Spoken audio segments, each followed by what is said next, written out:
Let's talk about hierarchies, shall we? So, my husband and I, since my husband is an anarcho communist, we have been talking much about hierarchies for the past 10 years or so.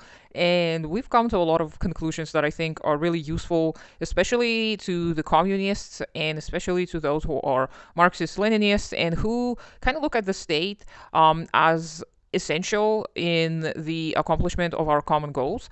And I do mostly share this idea that you are going to need a state as an instrument of transition. So Marx described the socialist state being necessary before the society fully gets rid of all kind of hierarchies and then moves on to the stateless, moneyless society. But the reason why I think we need to think about hierarchies earlier than that, because obviously, even if the revolution happens tomorrow, we're probably not going to live to see an actual stage of communism being reached.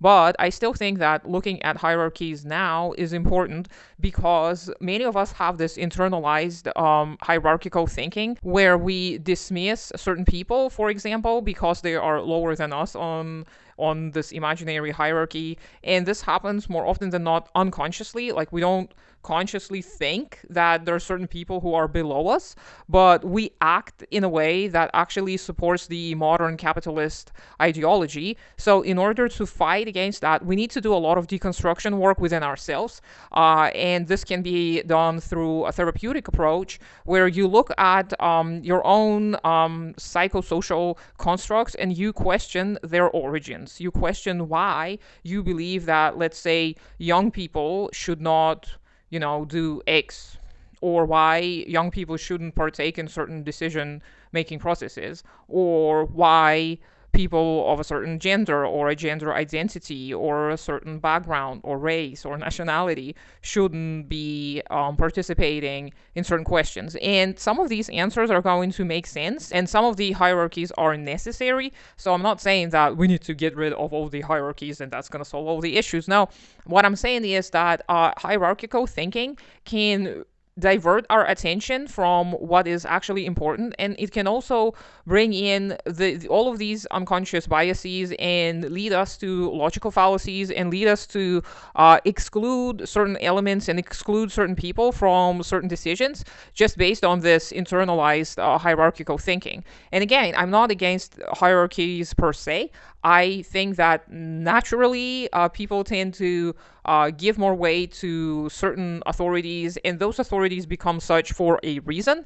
And we can observe that in animal formations, in animal groups as well. So hierarchies may be necessary. However, many of the modern hierarchies are based on the exploitative capitalist system, where you are perceived as authoritative if you follow this white supremacy heteronormative, cis heteronormative ways of, receiving higher education in a certain institution and following a certain path to authority, which is not based on actual evidence. Like there's so many other ways of gaining experience and knowledge that is outside of this white supremacist idea of what an authority should be.